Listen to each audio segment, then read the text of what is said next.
All right, thank you so very, very much. As we're settling in, this is basically what we had imagined. Tables with our scholars. Some of our scholars have doubled up. Others have one table to themselves because they have an entourage, which is fabulous. Because when we started just a short time ago, there was no entourage.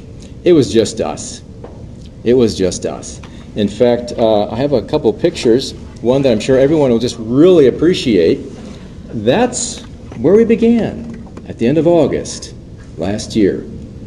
And what's so fun is if you take the time to really put together a high-powered group of young adults, you think they're going to come in and just tear it up. Turns out they were actually kind of intimidated by each other because they're all very, very experienced in getting things done right, but they're thinking, oh, I was scared of you. Oh, yeah, but I was scared of you. No, I was scared of you. I was intimidated by you. But then things change, and they start to get to know each other, and they've been through a semester together. So that's December. So things have changed. They're growing up, they're growing in, they're growing together, and this is just beginning of March when we actually ran a Spark class, which is a 2-hour high-interest class for a science program. We had a class, we'll talk more about that in just a minute, but now not only could they handle each other, could they lead each other and follow and serve each other, they could also do this with 8 middle school boys. If you haven't tried that before, it's not for the weak of stomach or faint of heart, but they did a fabulous job. And we had 8 to begin with, and we had 8 at the end, so it all ended well. Basically, what Paul Scholars really is a work education program. That part we know, and formally, it's a 4-year community that blends a full tuition scholarship, work-ready experience, and team learning fueled by the Apostle Paul's example of vocation and servant leadership. Now, when you talk about vocation and servant leadership, those are things we've heard of before. But when you combine that with work, with learning, with service, you get some kind of interesting things. You get 10 young adults. 10 young adults. And if you look at the numbers, we had 8 states from across the fruited plain. We had 8 women. Oh, it didn't, sorry. It didn't give me everything. Maybe I went too fast. Okay. So 8 states, 8 women, 2 men, 10 majors, 10 plus families involved here as well. But the goal was to try to get one community. And so our focus was then having many students serving one new community, one that they don't have anyone else to grab onto. If you go to any sport, if you go to any music program, even go to theater, there are communities that already exist. We had to create this together. But then the trick is to have each one serving the many, and that's where our work placement came in. They were learning as one individual, as part of my community, to serve many other people. And what's so interesting about this is that we take quite a variety of people. Look at the mix that we have here. It's a huge, huge range of interest and talents. We aren't all science people or education people. We're not all theater or art people. We're not all of any one area. We are a wonderful mix. And the beautiful thing about this, with all those strong personalities, oftentimes strong opinions, what we have is an interesting cross-section of people that really help to coach each other. So we have our first mesh here. We have Nathaniel with Dr. Beck, Kurt Beck. We have Brianna here on the right with Lee and with Scott in advancement. And we have our first ever student working in the Trinity Academy with Gabe Haley. And then our very own, the fun part about this one is we had the meeting between Heidi and Joshua and IT. They said, well, let's begin by showing you something. So we immediately began looking at the projector and doing some fiddling with that and get going. And then we have, of course, Randy Bach and Kaylee in the training room. And I went to meet with him the other day, and we had to postpone that meeting because someone came in with a broken thumb, or at least a strained ligament. And she was convinced the fingernails had nothing to do with it as a basketball player. He wasn't convinced. But it's a free-flowing place. You never know what's going to happen. Of course, you have Hannah in the music area with Robert Cody, and we have Lorinda Sankey and her team there with Malia in church work, and our very own Isaac in the theater department. And then, this is fun. This is like the nerve center of campus here. So we have Rachel with Chris Grooms, right? And we just met the other day. And then Dana in security. Again, first ever student working in this area. They had to create a position just for this to work. And they're going, I'm not so sure about this. Let's give it a try. And I have something to, I didn't get the chart in here, but they showed me a chart the other day, that this massive chart of all the different org chart for the program. And way down here in the little corner was Rachel. That's where we thought her program was going to be. But there's about 11 dots on there, and by now she touches all 11 dots on that org chart.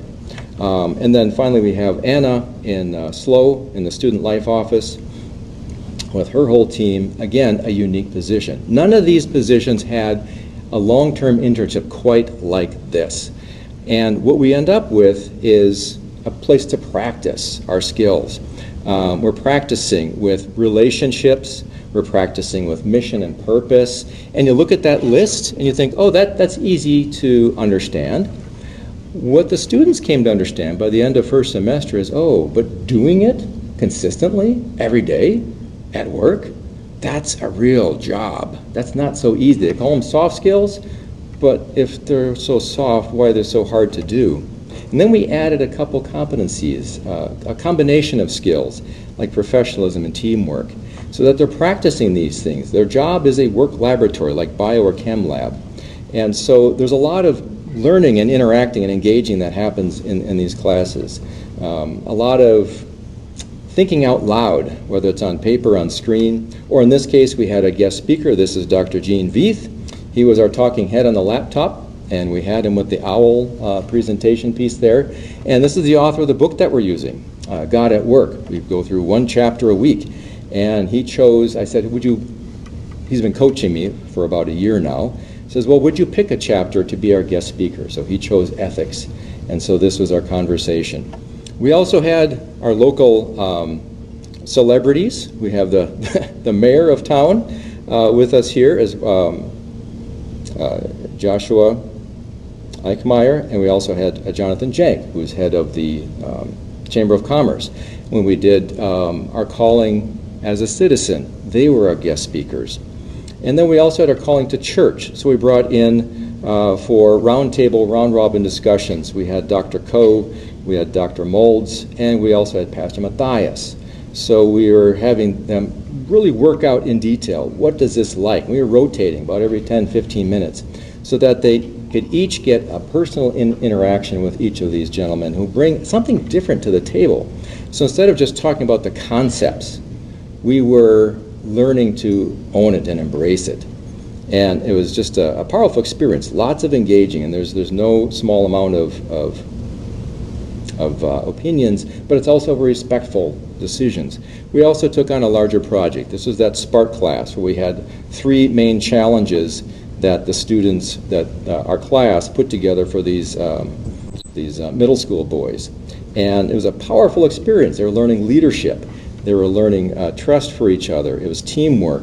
But it wasn't just the middle schools that were learning this. It was our scholars were practicing their teamwork and their professionalism, and their practice in their communication and their service learning. What's coming soon for us next year is between now and next fall, we're going to be finalizing our off-campus work placements.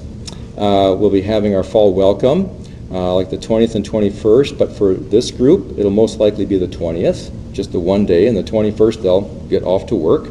You'll be in the same work placement, and you'll begin to mentor Cohort 2. And the beautiful thing about that is they will have someone to turn to, and you will have someone to mentor. And then coming in spring, we'll once again be having the on-campus work. But during spring, a year from now, about this time, you will most likely already be matched with your work mentor for year 3 and 4. And so that process will be happening during the spring semester. And then we'll be having another banquet like this. Will be the second annual banquet. And we'll also be having our spring seminar. So the fall welcome is a way we get things started. It's our first week out of 17 that we have to work for hours. And the spring seminar is also our 17th week. So this is what's coming soon. Next year we'll have, with hindsight, much more definitive calendars that we can work with, what I know my students will very much appreciate. But there's one more thing. One more thing. In fact, I know it's time to eat, but there's one more thing that you have to have. But I need the scholars to help hand these out. So if I could have several scholars come up, I have some envelopes with names on them that you have to hand out. All right. Now, many of you have these. What I'd like you to do is, there are some of you that have like a 1 and a 2. So, Dr. Bold, you have yours? I have that, yes. Okay, so the one that has a 1 is the main one that says for you. I think, Derek, you have more than one. So the one that says for you, that's the one we're going to open. I'd like you to open these up, and this is something that is made right here in Seward. But this is our... So if you have an envelope, open them up. And yes, Todd, you get 2 of them. You can open them both. They're both for you. But this is our medallion for Paul Scholars for this year. So our scholars receive this with their name on it and the year.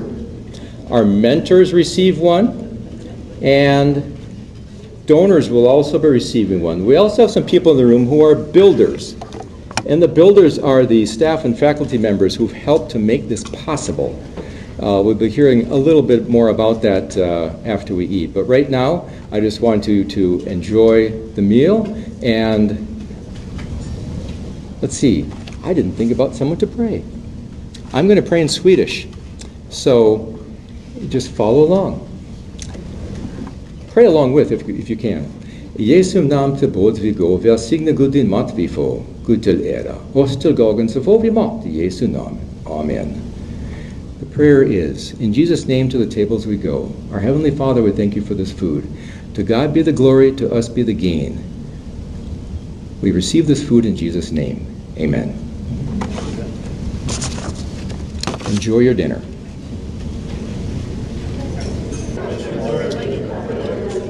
All right, I would like to begin the program.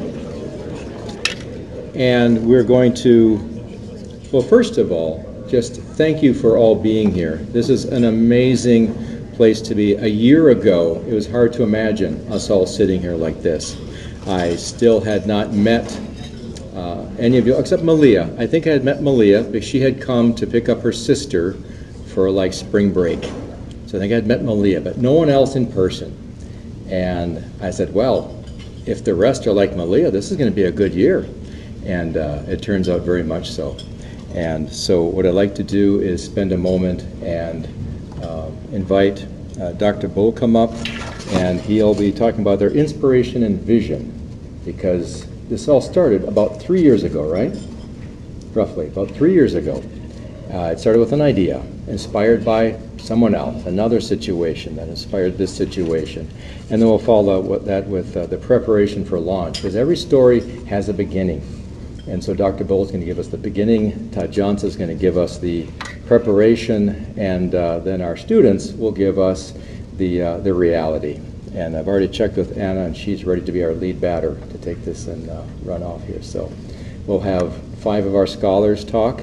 They all wanted this to be brief because they wanted their focus to be their table talk, which I think was great.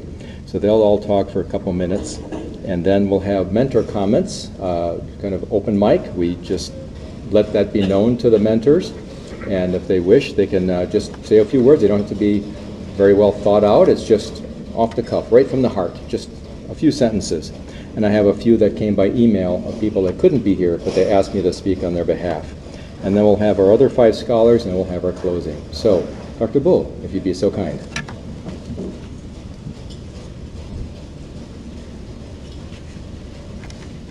It's good to be here with all of you this evening. Thank you.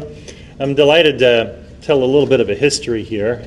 Some of you in the room have heard a portion of this story. Others of you have heard the other portion of the story. Maybe some of you have heard both of them, but never in a combined version.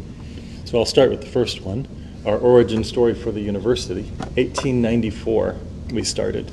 It was a group of people in Nebraska who felt the need for raising up a next generation of what they initially decided was going to be teachers. For some of you who don't know, in the Lutheran Church, we are the second largest parochial school system in the United States, in the Lutheran school system. And part of the reason for that is when the Lutheran Church Missouri Synod, the original founders of that church body, came from Saxony to the United States, they actually planted schools before they planted churches. The very first initiative was in Perry County, Missouri, and they started a school with the idea that they'd invite families into the school, and then from there they would launch a church around those families.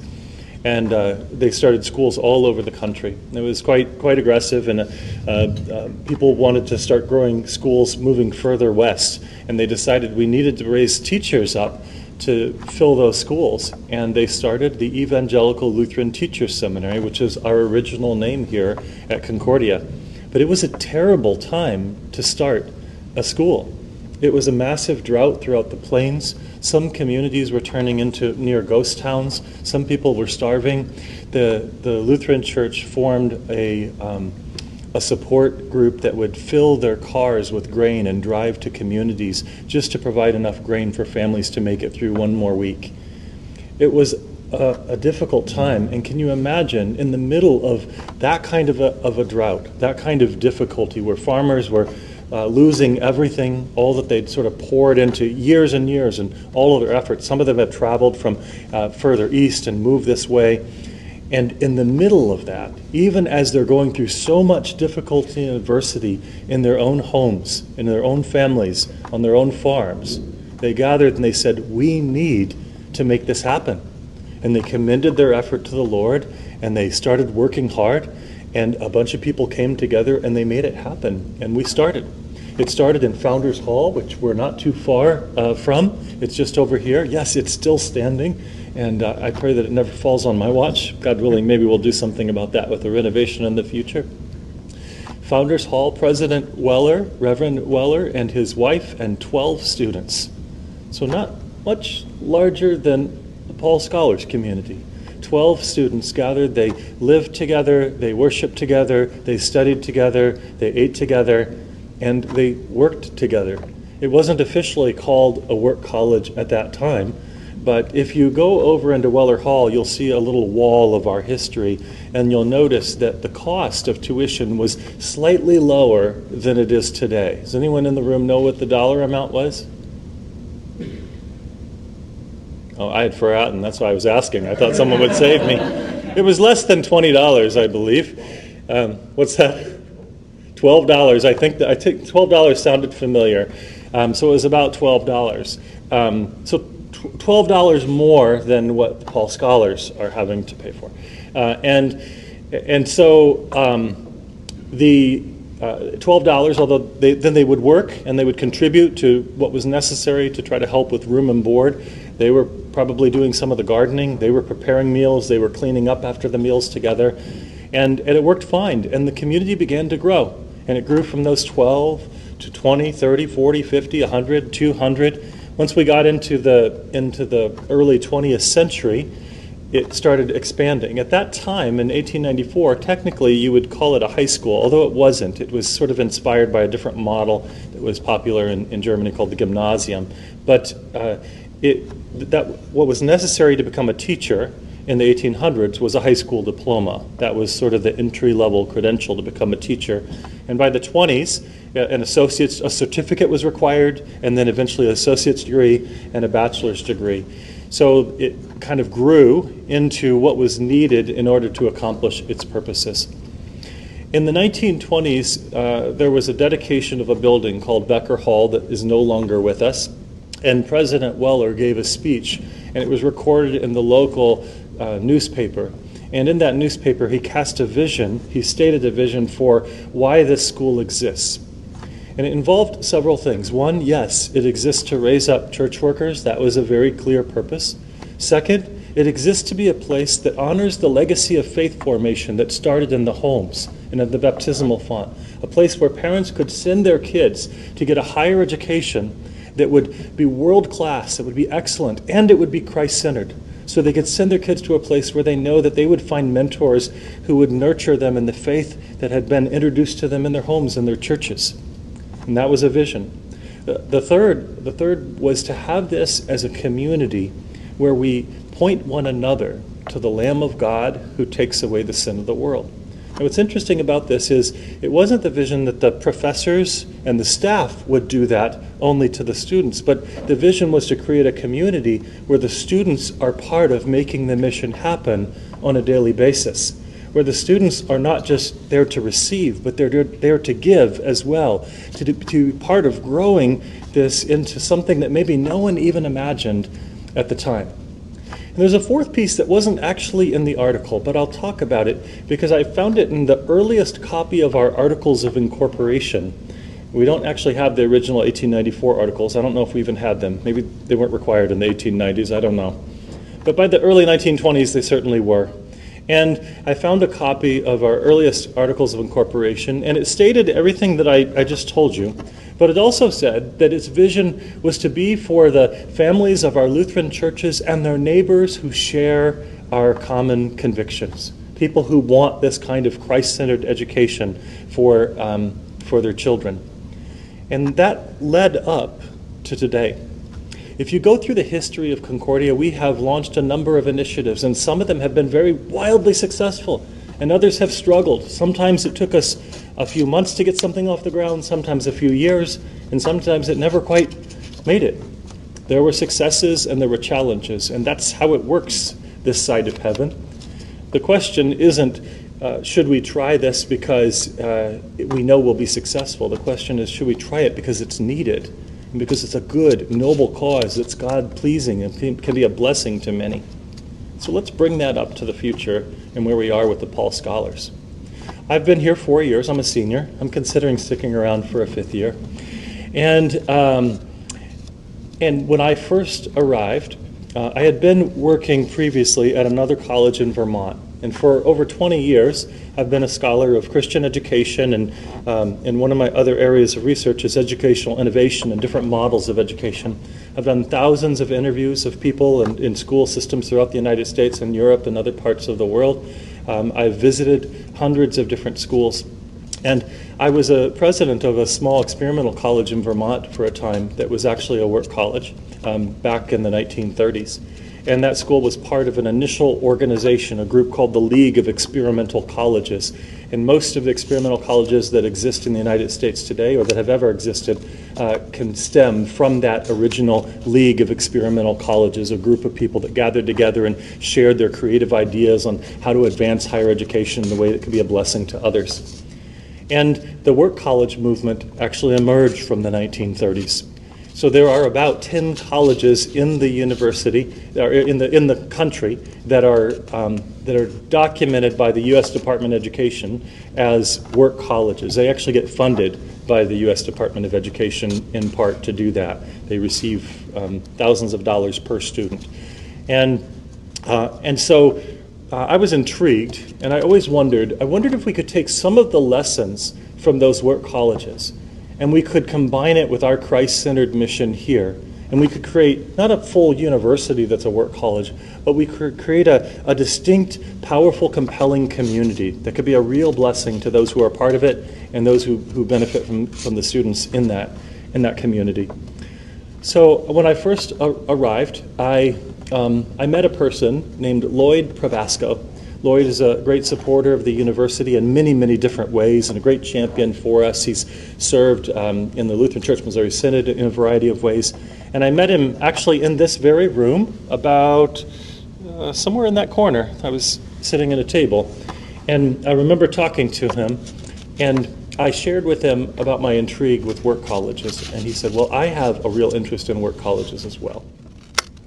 And he said, in fact, College of the Ozarks down in Missouri, I've even met their president, and I'm really intrigued. And if you'd like, I can arrange a trip where the two of us can travel down to the College of the Ozarks, and the president is retiring in a month or two. I bet he'd even let us come in and maybe give us 30 minutes or an hour of his day.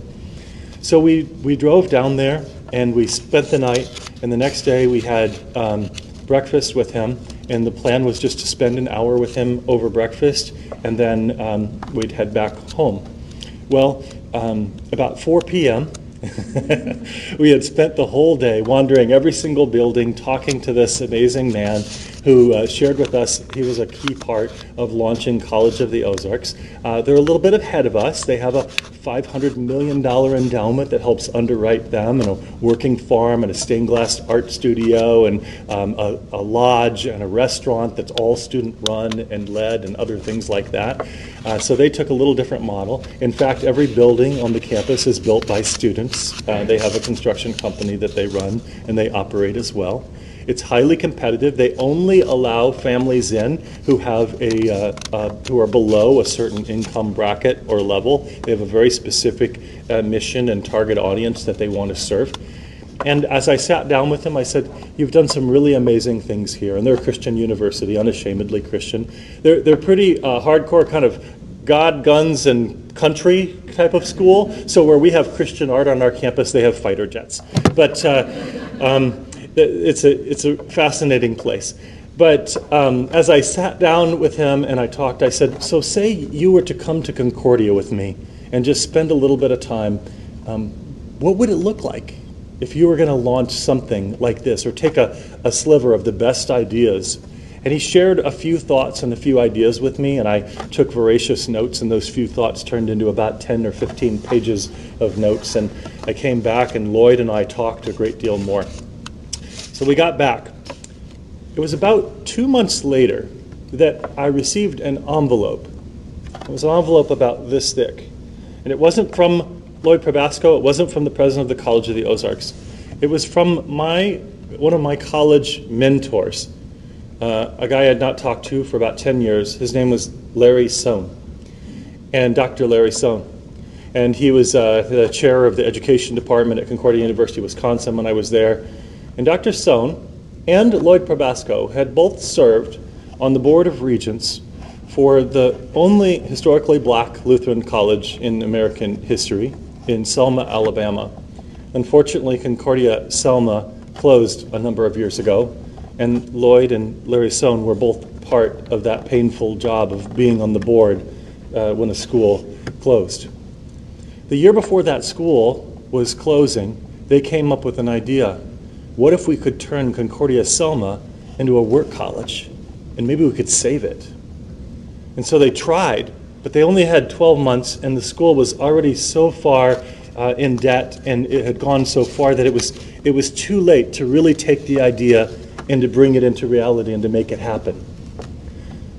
So that envelope that I received was a packet of all the research that they had done in preparation for Concordia Selma.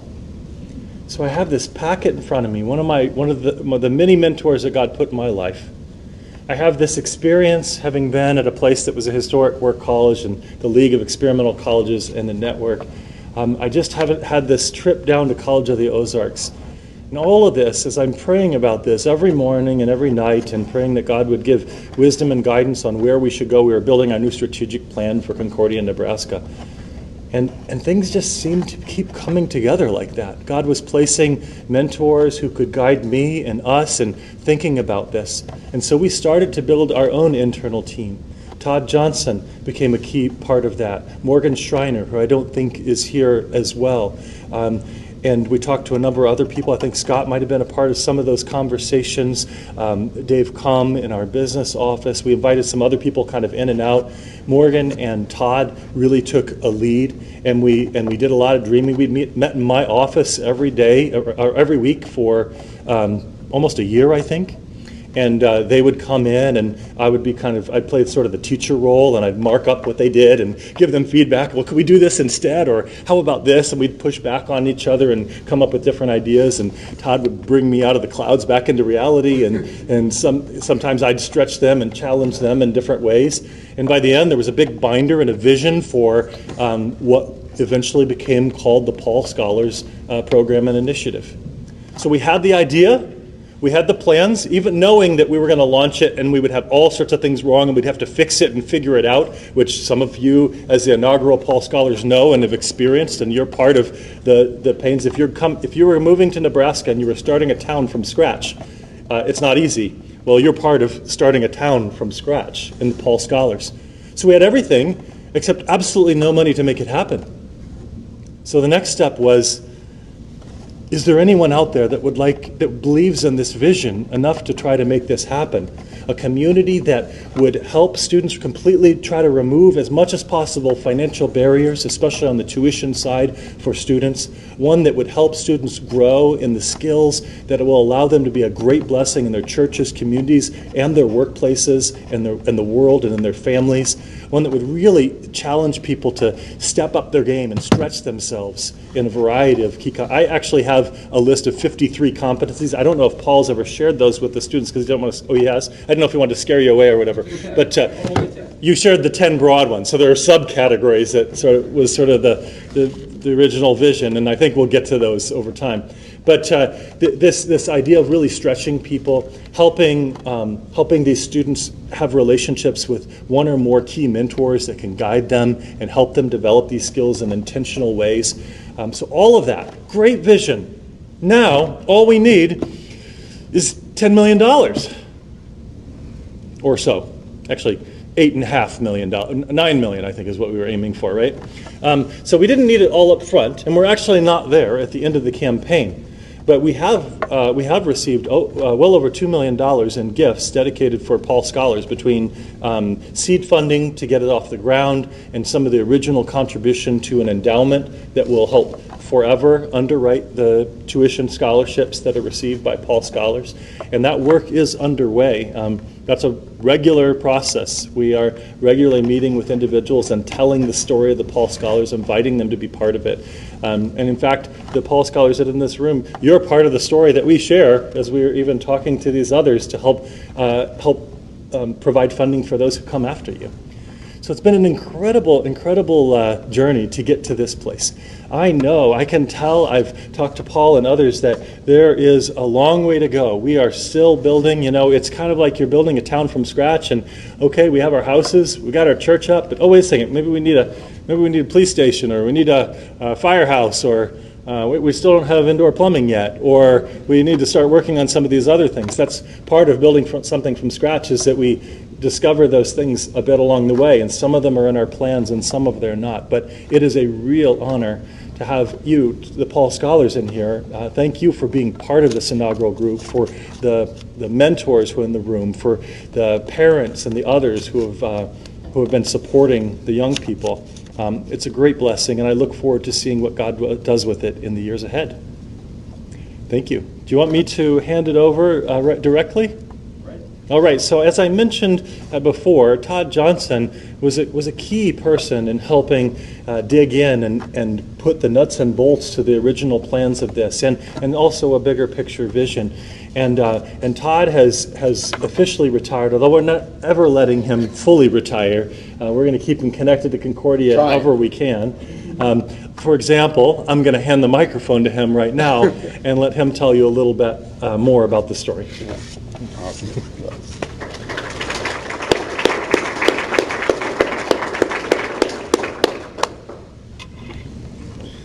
Hi, everybody. As you know, I'm Todd Johnson, and it's interesting to see Dr. Bull's vision of how this thing transpired. Here's my vision of how this thing worked.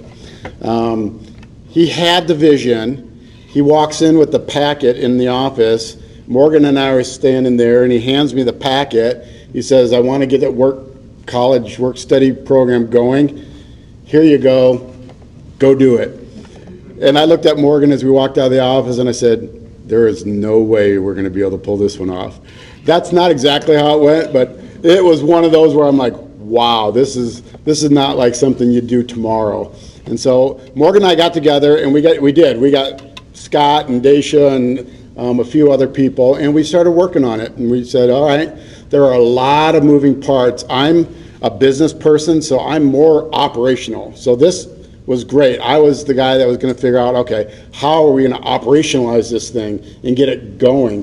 One of the classes that I teach here at Concordia is an entrepreneurship class, and we use what's called and I'm going to say it, Dr. Bull, a Harvard Lean Business Model, which the Harvard Lean Business Model, Dr. Bull and I have a little Harvard joke going on, so we talk about Harvard a lot. But we use this Lean Business Model, and what it is that a business model says, get a product or your service and get it in the hands of the people, knowing that it is not going to be perfect, knowing that we're going to continue to work on it and improve it and change it and enhance it over time until we get exactly what we want. And so that's what we did. We took his vision and we said, all right, here's what we need to do. Let's get this thing going and let's get it operational. We had about a little over a year, and they wanted it to be like the College of Ozarks. That was our platform. So we made some phone calls. We also talked to the president of the College of Ozarks, and we said, okay, what kind of jobs are your students doing? And they said, all of our freshmen clean toilets, because they had this huge hotel deal, and they all clean toilets. And I said, well, we've got a lot of toilets on campus. I think we can probably figure out something. How many of you have clean toilets, all of our Paul Scholars? Did you really? Oh, I was hoping nobody. That was not part of the jobs. But we knew that being humble in your work is part of what we're trying to understand. Now, we weren't doing jobs that were going to clean toilets, but we did want to have jobs that they could learn and grow in, and so we had to deal with that, and there's a lot that went into this operational size of it. Number one, we had to figure out the IRS. They're going to work, and in exchange, they're going to get tuition. So Morgan and I we did our research to figure out, okay, how are we going to do this? We have to have community partners. So 2 years from now, when they go out and work, we had to figure out, okay, how is that going to look? What kind of contracts? Is it going to be memorandum of understanding? Just a lot of operational type things that we had to figure out. And it was great because we did. We got to sit in your office and you challenge us and say, well, what about this? We could do this. And we'd go back and we're like, I don't know if we're going to be able to pull that off. And just having a conversation with Scott and say, well, you know what? I think we can pull that off. And I think we can do those things. And so we did. We got it going. And it's not perfect. We know that. And it's going to grow and it's going to get better. But I want to tell you right now, the thing that what most people don't get to see about Paul Scholars is to get to sit with these students in the classroom, which I've been blessed to do a few times, and watch them have communication and intentional discussion about their faith journey and who they are as Christians and the strategies of their academic side and their personal lives and the community and how that intertwines with our faith and our relationship with our Lord and Savior Jesus Christ. It is amazing to watch them discuss this. And they're freshmen. I cannot imagine what it's going to be like when they're seniors. The growth that they're having in this process is fabulous. And when these freshmen, when you're seniors and the freshmen come in and they're wide-eyed and like, I don't know what Paul Scholars is. I don't understand college. I don't understand where my dorm is. I'm not sure where to go eat. Guess who's going to be the trainer? You will be. And I'm so excited to see that, to watch you just say, hey, it's okay. You're going to be great. We're going to get through this together. And the leadership opportunities that you're going to have with those freshmen coming in 3 years from now, 4 years from now, is going to be just unbelievable. I'm super excited for that. We made it happen. Is it perfect? No, but it's done. And we got our first class. And the one thing we had to do is we had to find a director that could also handle the details that was going to go into this thing. And so we did a big search and we found Paul, and it's just awesome. We had discussion of, well, it's Paul Scholars. As we hire somebody named Paul, is that going to be confusing?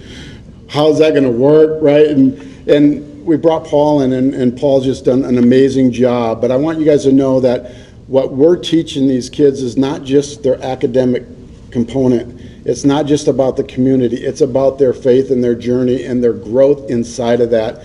And hopefully when they get out, instead of saying, I'm not sure what I want to do next, they're going to go out and they're going to say, I am going to inspire others, and I am going to bring those that do not know our Lord and plant those seeds and be confident in having those discussions. I'm so excited to watch you guys as you grow. I'll be back here, trust me. That first graduating class, I'm super excited to be back here and watch you guys graduate. Congratulations on getting almost through your first year. Hopefully it's all going great to the end, and thank you very much. Appreciate it.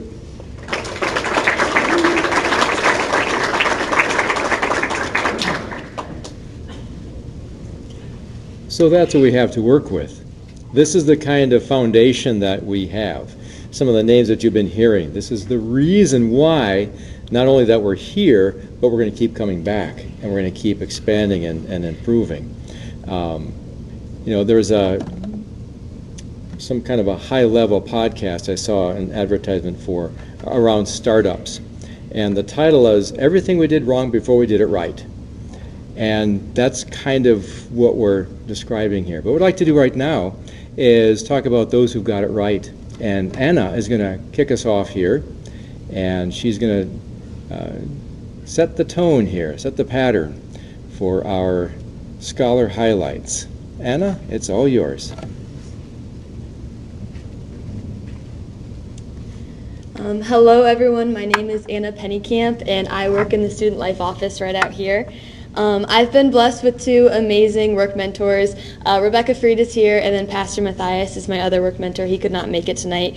And then I have some amazing caring coworkers as well. Carrie Janan, Emmy Lewis, Morgan Grindy, and Jean Brooks. And they're just the most phenomenal people. I'm from Indiana, and so none of my family members are really out here. And so they just did a great job of caring for me and making me feel welcome and safe here. So I really enjoy going into work just because I get to see all of them every day. Everyone in this office has shown me what working and leading with humility truly looks like. Every one of these staff members prioritizes the needs of others and the vision of SLO over their own wants and desires. I remember one time I needed a staff member to fill out a recommendation letter, and I decided to pick Carrie. And when I asked her, she gave me a big hug and thanked me for asking her, and that just made me laugh because I should have been the one asking you. She and her husband Paul are my fill-in parents today since my parents were not able to make it. So thank you guys for coming. I wanted to thank my parents too. They have just been such an inspiration for me of how to have a godly relationship in ministry. And so, although they aren't here, I wanted to thank them, and I love them very much.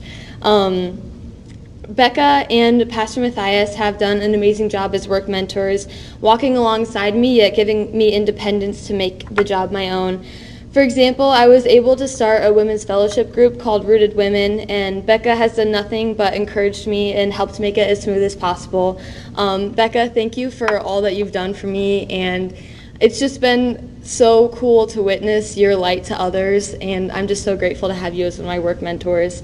Pastor Matthias has allowed me to help him plan for our weekly Bible study on campus, and having that time to dive into Scripture together has just been a blessing for me in work, but also in my personal faith life. And I'm very grateful for him and all that he does for every one of us on campus. I'm just grateful for all the people God has placed in my life here at Concordia, including, like I said, the entire SLO staff and Mr. Berggren and all my professors. And I just wanted to thank everyone here for supporting me and our entire cohort. Thank you.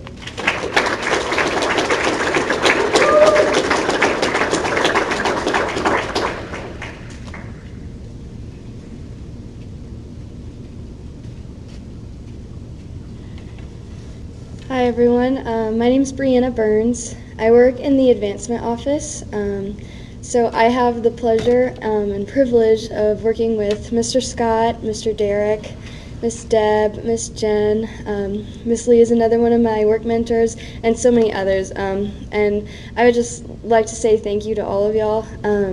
Y'all have created an environment where it's safe for me to learn and grow. And all of you have been so reassuring. I'm kind of a perfectionist, so it can be hard to feel like my work was good enough, but y'all have all been so reassuring, and you've really helped give me the confidence that, you know, I'm doing my best and I'm doing it well. So thank y'all so much. I'd also like to say thank you to my parents. My mom is here. She's my biggest supporter, and she's so wise, and she's just someone that I can always go to. So I'm so thankful to you, Mom.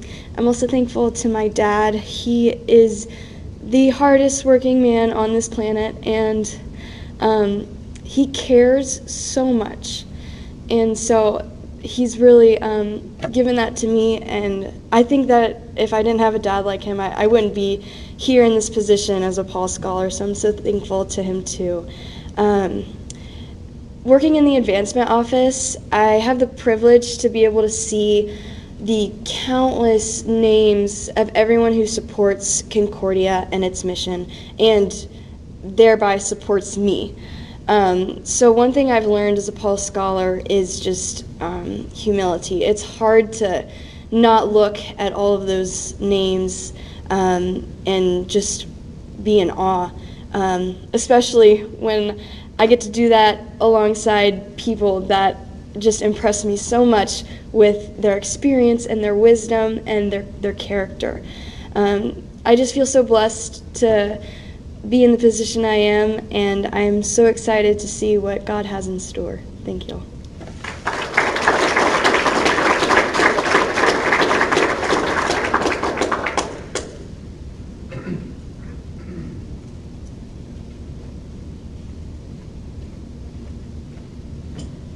Good evening. My name is Nathaniel Sizer, and I work in the Institute of Ethical Leadership with Dr. Beck.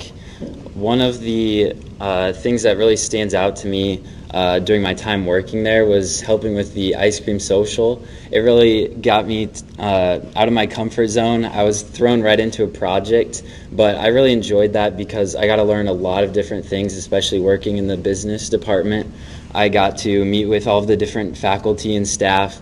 I got to establish those connections with them, and also I got immersed into the community of business majors there, and I really just appreciated how welcoming everyone was. One thing I've learned from Dr. Beck is the value of servant leadership, going above and beyond, doing things that you might not used to be doing, whether it be like delivering letters or maybe calling an entire list of people. I just got to learn so much about a bunch of different things that I had no clue I would ever be doing, and I'm really grateful for that. So thank you.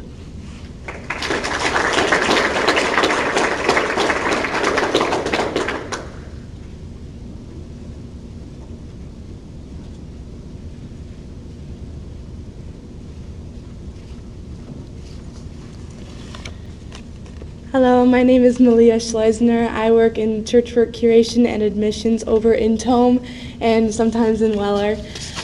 I would say my first semester as a Paul Scholar was a 9 out of 10. I would say 10 out of 10, but Professor Berggren always tells us to leave room for improvement. So when I first came in as a freshman, I am not going to lie, I was terrified. I've heard some people tell me that I looked like I hated the world.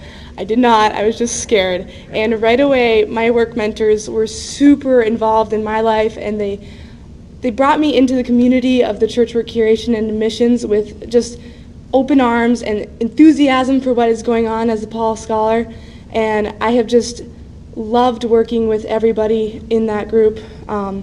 I especially want to thank some of my work mentors, Dr. Sankey, who's over at the table there tonight.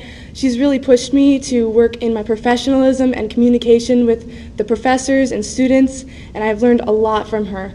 Mr. Schrantz and Olivia Johnson have been guiding me to create letter of intent packages, which are basically something that church work students will sign saying that they are coming to Concordia and they will be working as a church worker. They've helped me create those packages, send them out to students, and I have learned how to work with different students and a lot of organization, which doesn't come easy for me, but they've been with me every step of the way. So big shout out to them. And Mrs. Brooks, she is she's been very helpful as well. I always go to her office first thing in the morning and ask about her day, and she'll ask about mine, and she has been a great example for me as what a good office worker should be, so I want to thank her as well. Overall, my time in the church work curation has been one of great gratitude. I just appreciate everything that they've done for me and how much they've just accepted and loved me, so thank you.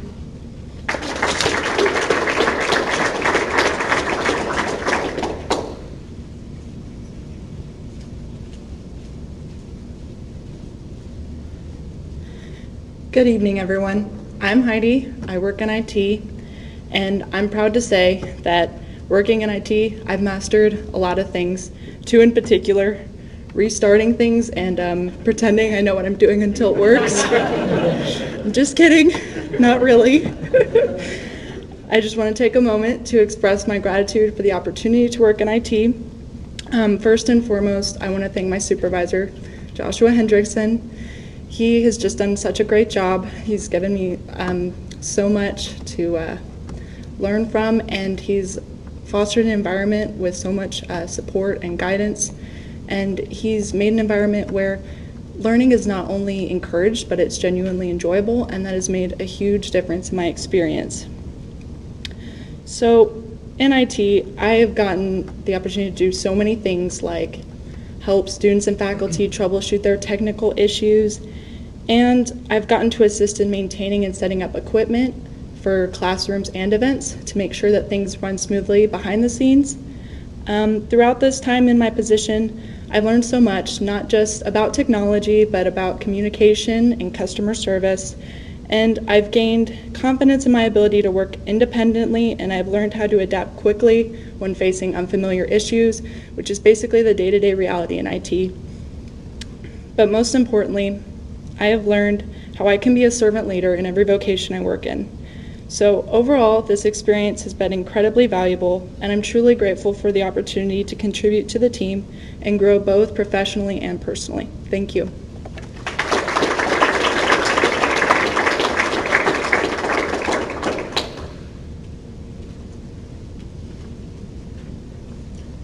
And that's what I work with, 3 days a week in class and 5 days a week out and about with people. That's just a sample. We have 5 more. But first, we'd like to take a moment and give our work mentors a chance to just say a word or two. And we do have, I guess it's easier if people just come up here to see. But if you have a few sentences, that'd be just fine. Otherwise,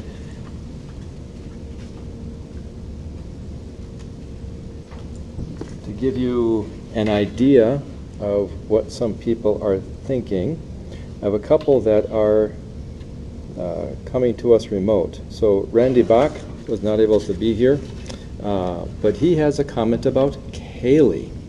It says, Kaylee has made tremendous progress over the course of the past year. She continues to learn many new things. I look forward to seeing her step up in new leadership roles to be an example for others to follow. And she just got a promotion to the football training room. She says there's a lot more skill level that you have to achieve before you even get there. You also have to have a certain tolerance of strong odors, but that's just part of the job.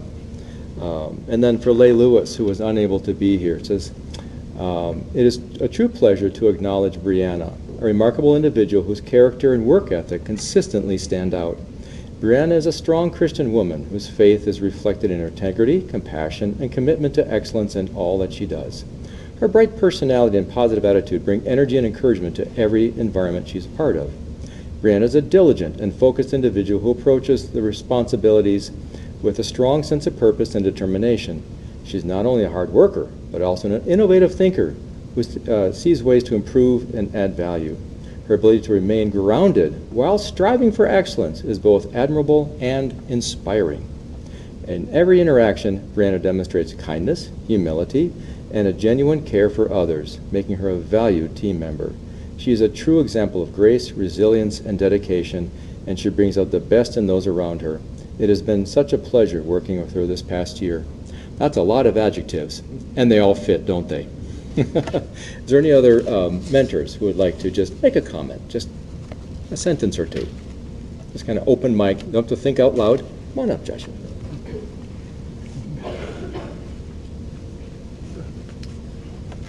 I'm Josh Hendrickson. I'm the IT work mentor for Heidi. And Heidi mentioned that she's found that it's an enjoyable environment to learn in, which is great because for like the first month and a half, well, probably the first whole semester of her working in IT, she's drinking from a fire hose, learning all of the tiny little things, tiny little details about what processes and how to set things up, how to adjust that one little setting that I always forget that makes everything break. Knowing that, okay, this should be working. I've done it 5 times and it's not okay. Restarting it the 4th time actually fixed it. So it's good to hear that. I'm glad that she was able to take. She's done such a wonderful job of adapting to all of the things that she's been taught. And to start with, it wasn't always the most advanced things, of course, but it's been a real blessing to see how I can teach her and layer on top, layer more advanced things, and so I can just hand stuff off to her now. So, for instance, starting with events on campus that need like a microphone or a projector, it seems real simple to just, when you get up here, you plug in your computer and a microphone works, but there's actually a lot of nuance that goes into it. And anymore, now I can just say, hey, Heidi, there's this event happening on campus on Tuesday night and needs to be recorded, and she'll just go and do it. I don't have to do anything because I know that she's got it handled. So to see how she's progressed as, learning tons of new skills and excelling at it, and I can just trust her to do an amazing job. It's been a pleasure to work with Heidi. So.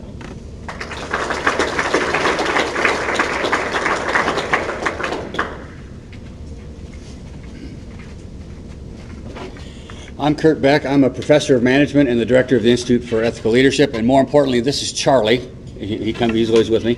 We're grateful for Nathaniel. He's done an amazing job of just jumping in. We host a lot of activities on campus, and he mentioned the ice cream social, so we have about 200 to 250 business students that will show up for that. And again, Nathaniel just was an amazing job of organizing, helping us do things we weren't able to do, some things we dreamed about. Hey, it would be nice if we could, but we're just limited on resources, and so he made a lot of those things happen. He took over our social media for the whole Department of Business and for all these other activities that are going on.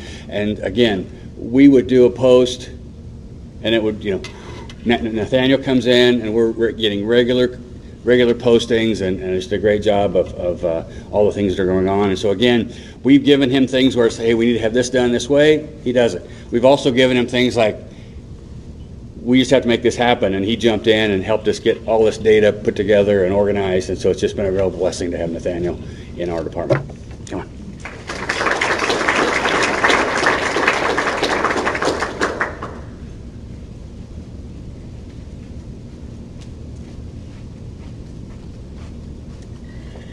I'm Rebecca Freed, and I'm the director in the Student Life Office, and I get to work with Anna. And something that I've been kind of thinking about as I've been sitting here tonight is and maybe other work mentors had this experience too, of you get all excited that you're going to have this student worker, and then you're like, what do I have a freshman do on day 1 when they don't even know how to get to some of the buildings on campus? And so it's been so fun to see not just Anna, but a lot of you figure out some really cool ways to be involved even as a freshman, even in your first semester here. And it was one highlight that kind of shows a little bit of what I know is true for a lot of you, but for Anna was she mentioned the Rooted Women Women's Fellowship on campus. And so launching a brand new ministry on campus in a first year as a freshman. And not only doing that, but we have a guest speaker coming later this month to be a part of that, and just the professionalism with which she interacted. And so we met with that speaker a couple weeks ago, and the speaker was like, so you must be like a junior or senior, right? And she's like a freshman, and the speaker was just completely blown away. And this is a woman who interacts with people setting up events all across the country. And she was really impressed with Anna and how she was working with her and coordinating this event. So there's that side of it, and also down to Anna's not so willing to just do all of the little things. So any students in the room, if you've gotten a birthday card from Student Life and Campus Ministry, Anna wrote it. She has been writing birthday cards to every single student. Students, some of you got birthday cards maybe? Yeah, so every single student on campus, and that's a kind of, like he was saying, some of these things that we have been wanting to do, and now that we have this Paul Scholar program, we can try and have that personal touch. And I literally have walked past the mailboxes one day when someone opened their mailbox and goes, "Oh, I got a birthday card," and it was just so exciting to see how those little things and the big things, and I know that has to be happening for all of you. So thank you for your work this year.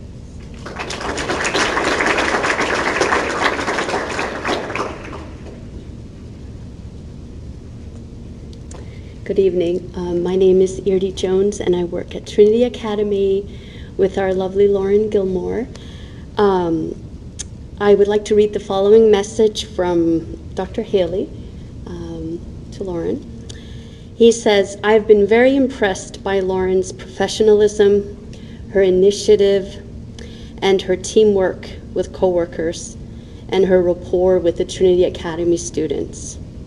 We look forward to having her develop next year into a regular point of contact for Trinity Academy families. We know that with her geniality and thoughtfulness, she will thrive in this role. We are very grateful for Lauren at Trinity Academy." And you couldn't have said it better. I speak for myself and our entire team at Trinity Academy. Lauren always shows up with a smile on her face. She always makes your day better. She always focuses on other people. She's a humble servant. It's been humbling for me and very inspirational for me to see someone that young. And as someone said earlier, to think where she'll be when she's a senior, when she's already an amazing person. Trinity Academy would not be the same without Lauren Gilmore. We're so thankful to have her. Thank you, Lauren.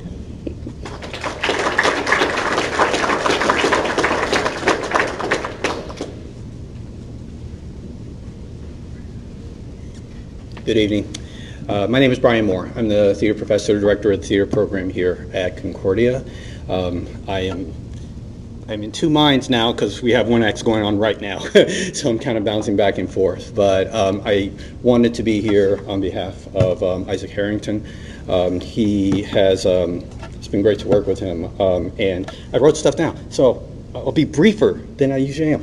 I just wanted to say that throughout the school year, Isaac shared his talents and passions for graphic design and theater through the various projects that have supported our theater department, from increasing programs, our program social media presence, to creating posters for scenery and advertising, and many other behind-the-scenes things that go on. The theater program is just grateful for Isaac's contributions and collaboration with the students as well as the staff, self-included, and I am personally grateful for his willingness to engage with us and with me to push the program and to push me to be better and to do great things for the university and our community at large. So, thank you, Isaac.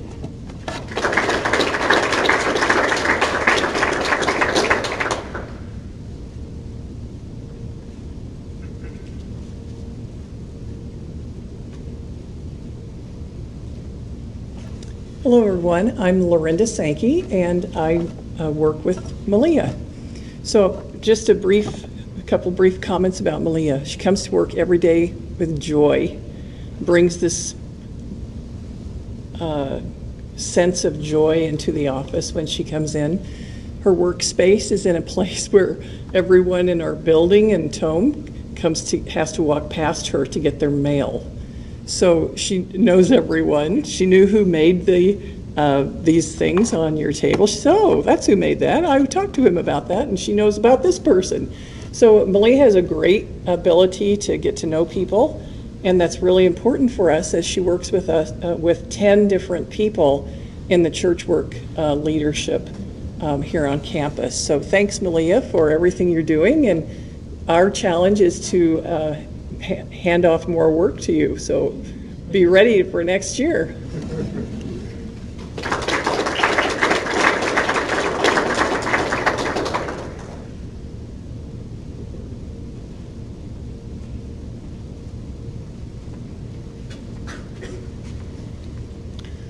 Hi, I'm Scott Seevers, and I serve in the advancement office, and Brianna is our Paul Scholar that works with us. It is very difficult for most teenagers today, most 18-year-olds, to interact with adults.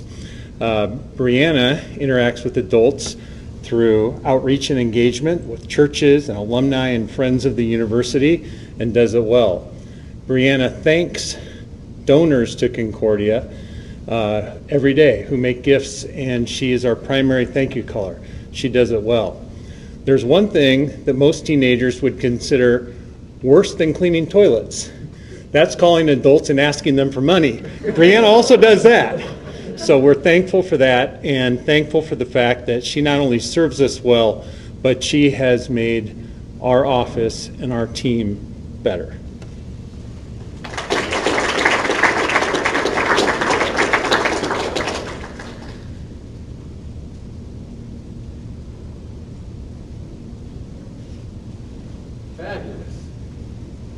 Fabulous, and no surprise. And something that I've said to people before is that as parents, you have to love your kids. Grandparents, you have to love your kids. That's just how it is. But when other people who didn't raise your kids, who don't have to enjoy your kids, make those kind of comments, oh yeah, moms and dads, you've done a great job. Thank you. Thank you for that contribution. And now our mentors are adding to that story. They're now part of what's made them even more lovable, more valuable. So at this point, I'd like to turn it over to our next batting order of students. So Isaac is going to take off the next group. Hello, my name's Isaac Harrington. I'm a graphic design major, and I've been blessed to be able to serve in the theater department under Brian Moore's mentorship and leadership. I've been very thankful for how he's handled me coming on into this position as a Paul Scholar. One of the first things he asked me was what I knew about theater and what in theater I was passionate about.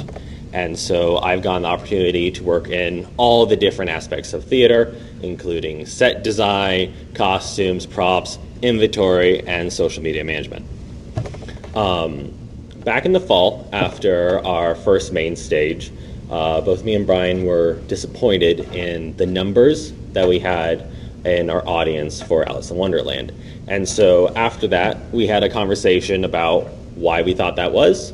And one solution we came up with was improving our social media presence.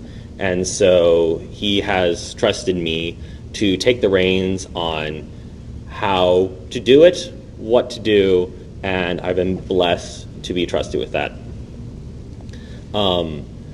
I'm also very thankful that in how he has let me work and what he's let me work on in the theater department, of how that's blended in with my major here at Concordia in graphic design, that I keep getting to use all the skills that I've been learning in class that we talk about how to use in the future immediately in my position here at the theater department, and so I'm very thankful for that.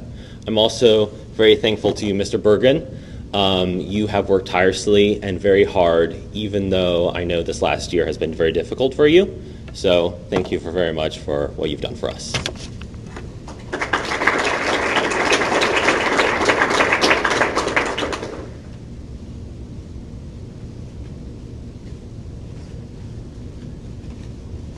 Hello everyone, my name is Lauren Gilmore and I work at Trinity Academy, the high school on campus here.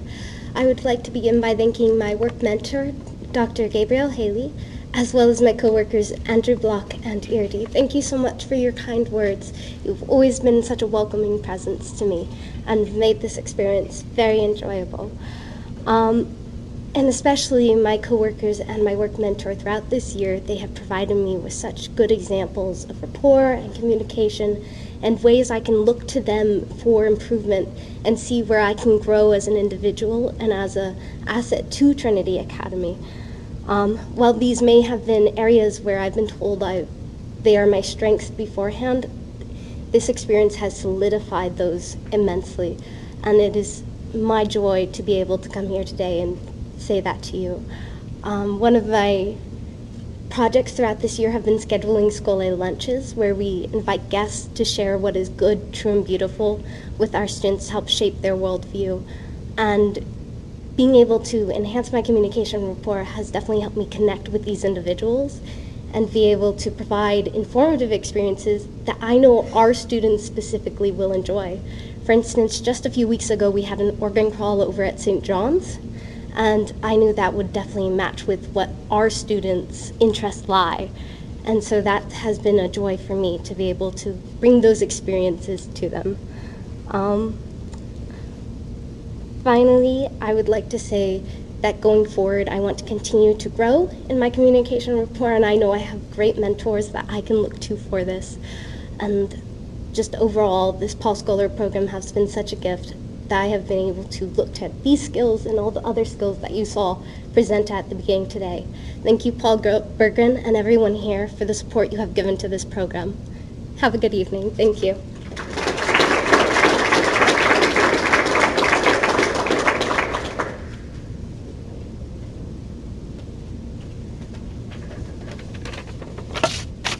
Hello everybody, my name is Kaylee Schoen and I work in the athletic training department for Paul Scholars.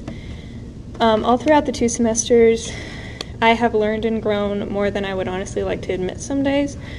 Sure, there have been the obvious skills, such as taping wrists, ankles, thumbs, fingers, you name it, really anything on the body, that I've learned from Randy Bach, my work mentor, who unfortunately wasn't able to make it today, but they have come in very handy when, like, 5 soccer players come in 2 minutes after practice was supposed to start, or when a football player decides to dislocate his thumb in the middle of practice, or a lot of other things I could come up with, but I digress.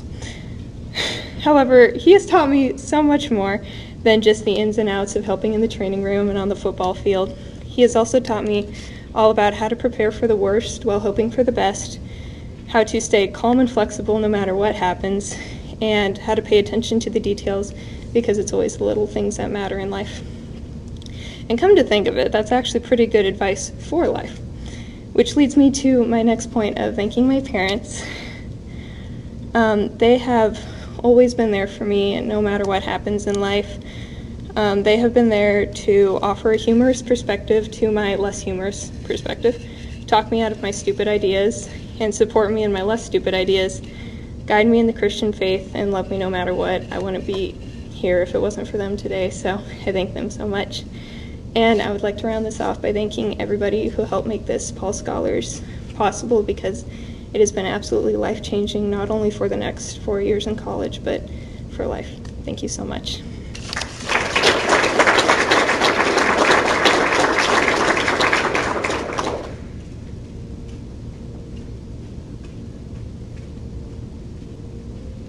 Hello, my name is Hannah Fedorowitz, and my Paul Scholars work placement is with the music department under Professor Robert Cody. I think the biggest lesson I've learned this year is that to lead is to serve. Every task has value, no matter how insignificant it may seem.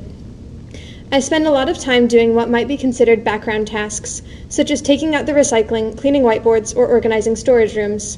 But each of these tasks is necessary and benefits every person who uses the music building. If the whiteboards aren't clean, they can't be used properly in instruction. The same is true of storage rooms. If you don't know where to find something, you can't use it. Professor Robert Cody has given me the chance to see how each aspect of the department works and how each part works together as a whole. I've been given the opportunity to work on different aspects of major events, such as registration for Honor Band and planning for tours. And throughout every part of my work, my mentor has supported me and pushed me to do more than I thought I could accomplish. One of my favorite things about working in this department is constantly being surrounded by music. At any given point in the day, you can hear students practicing their instruments or singing as they walk to their next class. It brings me a lot of joy to be part of that. I'm grateful for this experience and can't wait to see what next year brings. I'm also very grateful for Mr. Berggren and my fellow Paul Scholars for supporting me throughout this experience. Thank you.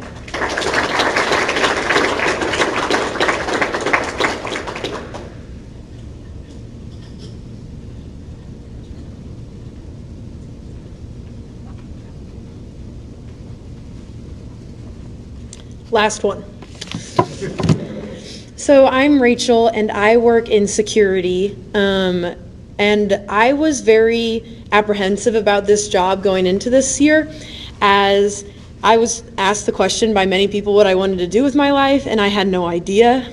I knew I enjoyed criminal justice, but I also have two parents who are DCEs and have been trying to convert me to be a DCE. So I stepped into this role not having any direction, but having work ethic, and my my mentors were able to take that and roll with it.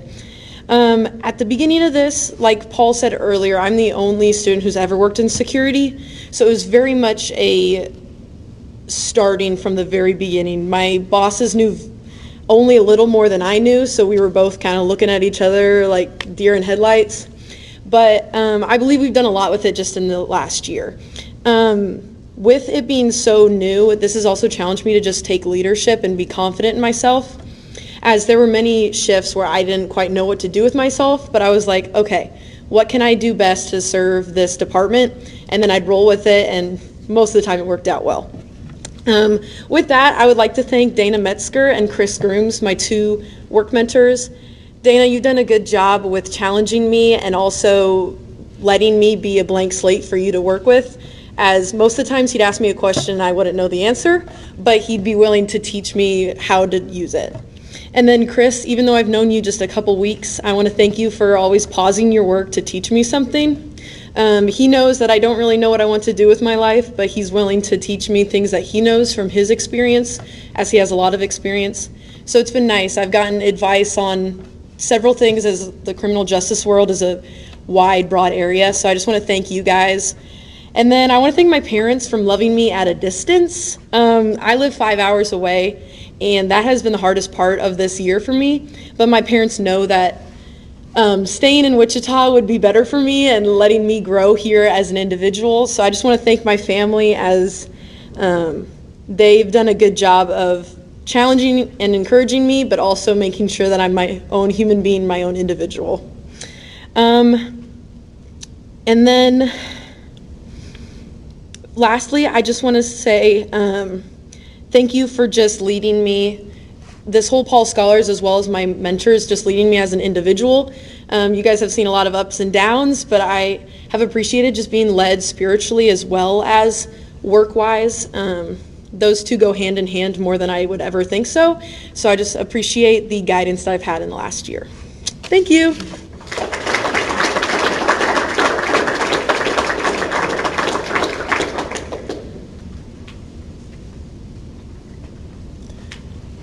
But by the grace of God, I am what I am. And his grace toward me is not in vain. On the contrary, I worked harder than any of them, though not I, but the grace of God that is with me. That's our campus verse for this year.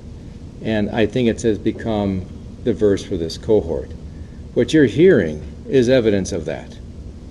It's hard work, it's faithful service, and it's by the grace of God. But by the grace of God. So do you see why I like Monday, Wednesdays, and Fridays so much? Do you see why I enjoy those meetings with the work mentors and the mentees? I'm actually kind of part of their conversation. I step in once in a while, but seeing them pause and talk about things that they might not normally do because I'm there asking these questions. And the biggest thing I keep hearing is, almost to the word, with every one of these work mentors, they look at these scholars one at a time and they say, you were the right person to be this first scholar in this job at this time. I'm so glad it was you. and so am I. It's been such a wonderful evening. Thank you so very kindly. Thank you for administration. Thank you for our faculty and staff. Thank you for parents, our mentors, our builders, our donors, and to you scholars. Thank you. Have a wonderful evening. Be well.